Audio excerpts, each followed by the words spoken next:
dagaallo aad u qaraar ayaa ka soconaya koonfurta Lubnaan kuwaasoo u dhaxeeya ciidanka Israa'iil iyo Xisbullah. haddaba warar kala duwan ayaa dhinacyadu ay ka soo saarayaan dagaalka. dhinac kastana wuxuu sheeganayaa inuu isagu gacanta saraysa haysto oo u guula ka gaaray dagaalka markaa gacanta la iskula tegay. haddaba waxaa la soo sheegayaa in ciidamo ay isku dayday Israa'iil inay ka soo gudbiso dhanka webiga la yiraahdo Lidani, iyadoo taangiyo iyo qalab kale ay doonaysay inay halkaa ka soo gudbiso. laakiin markiiba halkaa waxaa tegay ciidanka sida gaarka u tababaran ee la yiraahdo Ridwan, oo ah ciidamo kumaandoos oo Xisbullah ay leeyihiin.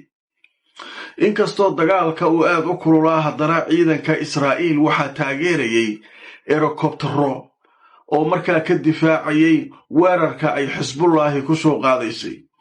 dhanka kale bilcagsiga, Xisbullah iyaduna waxay isticmaalaysay diyaaradaha droniska oo si waali ah u garaacayay iyagana ciidanka Israa'iil ee webiga dhinaciisa kala jooga. dagaalka aad ayuu u qaraaraa. Xisbullahi markaa waxay sheegtay iyadu inay dishay sargaalkii watay taangiyada oo markaa doonayay inuu halkaa ka soo tallaabiyo. Israa'iil dhankeedana waxay sheegtay injineerkii qaraxyada hindisayay Xisbullah iyaduna inay dishay. haddaba dhinac kasta wuxuu sheeganayaa inuu isagu dagaalka uu markaa guulo ka gaaray. haddaba warbixin kooban oo ay isku soo aruurisay Al-Jazeera haddaynu halkan ka soo gudbinno. haddaba Al-Jazeera waxay leedahay wararka Lubnaan ka imanaya waxay sheegayaan in xaaladdu ay sii darayso. Xisbullahi waxay sheegtay inay dishay ninkii waday taangiyada, waxaana sidoo kale la sheegay Israa'iil inay iyaduna sheegtay inay cagta marisay mid ka mida taliyayaasha Xisbullah ee iyagu markaa dagaalka waday. haddaba warbixintu way sii socotay. waxaa leeyahay ciidamada Israa'iil ayaa maanta Jimcaha weerar waxay ku qaadeen koonfurta iyo bariga Lubnaan, waxaana la sheegay in halkaa ay ka dhalatay dhimasho iyo dhaawac. dhanka kale waxay sheegayaan inay dileen, sida ay yidhaahdeen Israa'iiliyiintu, nin taliyaha oo ka tirsan Xisbullah. haddaba waxay sheegeen in ay markaa ka takhaluseen. Xisbullah iyaguna waxay soo saareen war ay leeyihiin waxaan dilnay ninkii waday taangiga ciidamada Israa'iil ay doonayay inuu dhanka webiga ka soo tallaabo. waxaana la sheegay in xaaladdu iminku ay aad u kacsan tahay oo dagaallo aad u qaraar ay halkaa ka dhacayaan. maalin ka hore ahayd markii lagu dhawaaqay xabad joojin Lubnaan iyo maaragtay Israa'iil, in markaa xaflad loogu qabtay wasaaradda arrimaha dibadda ee Maraykanka. la yiri waa la heshiiye, waa la is afgartay xabad. mar hore waxay yidhaahdeen nimanka Xisbullah, war yaa xabad joojin loo qabanaa, yaa dirirsanoo Maraykan lagu heshiisiinaa. meeshan niman horor ah oo bahalla ah oo raba dhulkeenna inay qaataan aan la diriraynaa iley, oo si cad warbaahinta uga sheega, mar kastana ku celiya inay yidhaahdaan Israa'iil al-Kubra, Israa'iisha weyn, waxaan qabsanaynaa xagga, waddankaasaan ku da'aynaa, halkaasaan ka duulaynaa. nimankan heshiiska lala galaa muxuu yahay leeyihin. marka dagaal aad u qaraar ayaa halkaa ka dhacaya. marka wararkaas ayaana hadda kuwii ugu horreeyay ee soo dhacay dhinacyadu ay kala sheeganayaan ayaa marka halkaa ka socda. haddaba marka waa arki doonnaa kollay wixii tafaasiila ee soo kordha dagaalka qaybaha dambe. haddii ay wax soo dhacaan waan idinla socodsiin doonnaa. waxaan u gudbaynaa qodobka kale ee barnaamijka. qodobkan waa qodob aad xiiso u leh. dowladda Cumaan waxay ka mid tahay dowladaha khaliijka la isku yidhaahdo, golaha iskaashiga khaliijka. waa 6 dowladood. Cumaan marka laga saaro waa 5 kuwa kale: Imaaraadka iyo Sacuudiga iyo Qatar, Bahrayn iyo Kuwait. 5taas iyo Cumaan oo la isku daray waxaa la yidhahdaa golaha iskaashiga khaliijka. gola la yidhahda ay leeyihiin oo dowladaha khaliijka carabta la yidhahdaa. nimanka Iiraaniyiinta marka Hormuz waxay leeyihiin waxaa annaga nala wadaaga Cumaan, cid kaloo war ah ka maqlayno male, walaa khaliijkan kale walaa Maraykan ma jirto. annagu waxaa derisnaa cumaan ayadaa meeshaa nala degan wax allaala iyo wixii ku saabsan hormus ayagaan kala hadlaynaa haddii xisaab la qaadayo xogaagooday qaadanayaan nimankaasu marka cumaanay soo geliyeen sheekada ninkii maraykan aan halkaasuu joogaa wuxuu le cumaanay waa noo taallaa carabtii miyaa sidaan keento aniga aan iska hayn jiray weligay ma hadda iiraana iga raacday haddaanan midda ugu xumayd ku saarin cunaqabateen ku saarin ninkii taraab baa meeshaasoo bud la taagay carar waa kaasee nimankaa heshiiskooda ku sii jir ka bax heshiiskuu leh budow la taageen iiraanna waxaa le wardhiyo dhinkaa warkiisa iska dhaaf meeshaan annagaa ka cayrsana ma imaan karee meeshaan xisaabtaada ka qaado nimankii cumaaniyiinta waa wareereen saakay waxaa ku dhacay dekad ay leeyihiina wax ku dhaceen cid soo ridda lama yaqaano dabaa ka kacay dekadii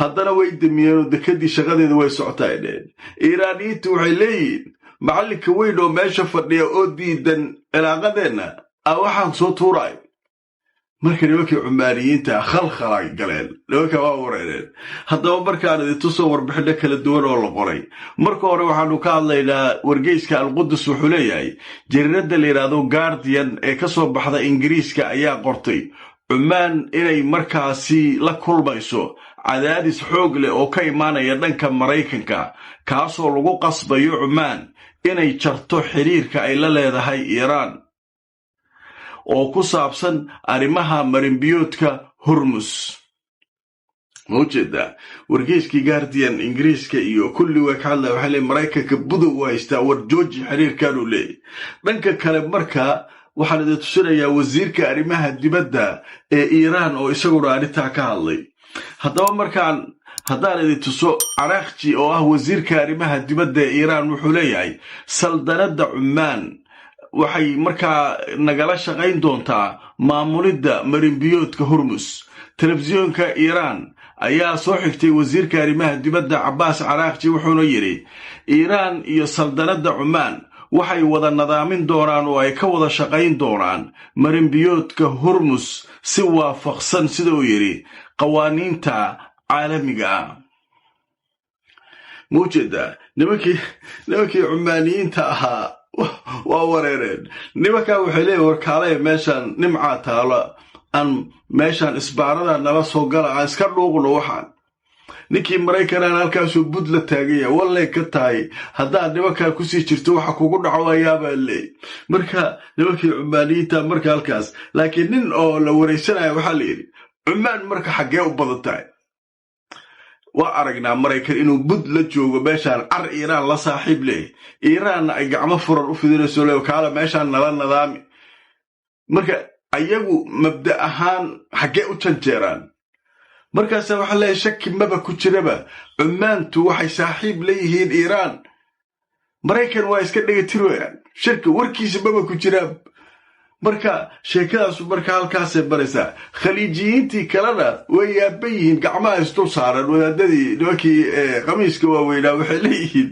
war cumaantan maxay ahayd cumaan waxaa leedahay idinka teg waa idinka teg aniga waa socday le horaa u socday meesha isbaaraan dhigtay leeda aniga waa tegey marka hawshaas iyaduna halkaasay baraysaa qodobka kale ee barnaamijka baato jimcahan ku soo qaadanayna wuxuu yahay sheeko cusubaa soo baxday nimanka israa'iiliyiinta waxay yidhahdeen intii dagaalkii iiraan iyo annaga na dhex marayay israa'iiliyiinta iyo iiraan dagaalkii u dhexeeyey ciidamo kumaandoos oo si gaara u tababaran aan waxaan geenay waddanka deriska laha iiraan ilaa azarbajaan waxaan halkaa u geynay weliba xuduudkaan geynay oo iiraan waaba noo muuqatay diyaaradeena dagaalkuna waxay duqaynayeen dhanka xuduudka iiraan ay duqaynayeen halkaa inaan galnaan rabnay leeyihin iiraaniyiintii marka waxay isku dirayaan azarbajaaniyiinta azarbajaan waa qaylis waxay leedahay war waa beentood ciidan annaga waddankeena inta dhex yimid waddan kale oo saddexaad meesha inuu uga duulan raba ama wax ka jaa ma jiro ogaadaaya leedahay iiraan weliba soo hadlay marka waa aabusantahay nimanka warkaan daldalaa maanta waa nimankii yahuudda ah waaye markaan idintusoo wararkii ugu dambeeyey haddaba telefishinka CNN ayaa tabiyey warbixin uu leeyahay Israa'iil waxay geysay ciidamo kumaandoosa oo kuwa sirta ah si sira ayay waxay u geysay Azerbaijan waddanka la yiraahdo si ay u garaacaan Iran. CNN waxay leedahay Israa'iil waxay si toos ah u sheegaysaa inay ciidamadaasi geysay Azerbaijan intii lagu guda jiray dagaalkii Iran intuu socday, sida ay xaqiijiyeen warbixino la helay. Israa'iil marka waxay leedahay ciidankaas halkaasaan geynay waxay isugu jireen commandos iyo kuwa sirdoon ah. Azerbaijan ayaa la geeyey, inkastoo dowladda Azerbaijan ay arrinka beenisay oo ay sheegtay inay tahay mid aan waxba ka jirin, laakiin iyagu waxay leeyihiin 60 mayl oo kaliya ayay noo jireen Iran, magaalada la yiraahdo Tabriz, oo markaa ciidankeena ay u muuqatay 60 mayl kaliya. 60 mayl kaliya ayaa magaalada Tabriz noo muuqatay, kumaandoskeena meeshuu joogay leeyihiin. marka sheekadaas ayaynu soo saareen nimankii. marka Azerbaijan waa qaylinaysaa, waxay leedahay war waa beentood, Iran ay nimanka war ha ka dhageysadina, wax ka jira bale, war waa beentood, waa isku kaana dirayaan ku ayaan. Azerbaijan laftirkeedu waa nin waxaa jooga kaligii taliya oo la yiraahdo Aliyev la yiraahdo, Turkiga saaxiib uu leeyahay. maartay dadka meesha degan Azerbaijaaniyiinta dad waxay u badan yihiin asalkood Turkiga ay af Turkiga inta badan looga hadlaa, haddana kaaga daran waa dad Shiica u badan waayo. haddana waxay iska soo horjeedaan siyaasad ahaan nimankan Iiraaniyiinta ah. marka sheekada iyaduna wararka cusub ee ka mid tahay. haddaba qaybtan waxaynu ku soo qaadanaa alaaba wixii warara ee soo dhacay intaynu barnaamijka ku jirnay. haddaba qaramada midoobay ayaa sheegtay inay aruurinayso lacag gaaraysa $640 milyan oo dollar. haddaba maxay u aruurinaysaa? waxay u aruurinaysaa in gaajo looga hortago dadka reer Lubnaan. dadkan ay Israa'iil soo barakacisay oo maalin walba magaalo Hiblaayaha laga guuro Saulay, dadkii oo dhan waa soo qaxay. caruurtii, haweenkii, dadkii waayeelka ahaa, kulli way rafaadsan yihiin. marka qaramada midoobay waxay leedahay waxaan u baahannahay lacag gaaraysa $640 milyan oo dollar oo degdeg ah, dadka in gaajo laga badbaadiyo. walaa musiiba haysat carabtii, musiiba haysat Gaza waan ogeyn, haddana Lubnaan, Suuriyana waa aragteen. marka mushkilada iska haysata caalamul carabi oo maartay carabtii iyo islaamkii mashaakil hayst. marka dadkii hadba wadana la qaxinaa dadkiisa. Israa'iil ku feesteenaysa maray Gaza saas yeesho, maray Lubnaan saas yeesho, maray Suuriya saas yeesho, waxay way ku galgalanaysaa. marka dhibaatadaas jirta. marka lacagtaas hadda loo baahan yahay leedahay qaramada midoobay si dadka dhibaatada looga badbaadiyo. waa arki doonaa wixii akhbaaraad ee soo kordha.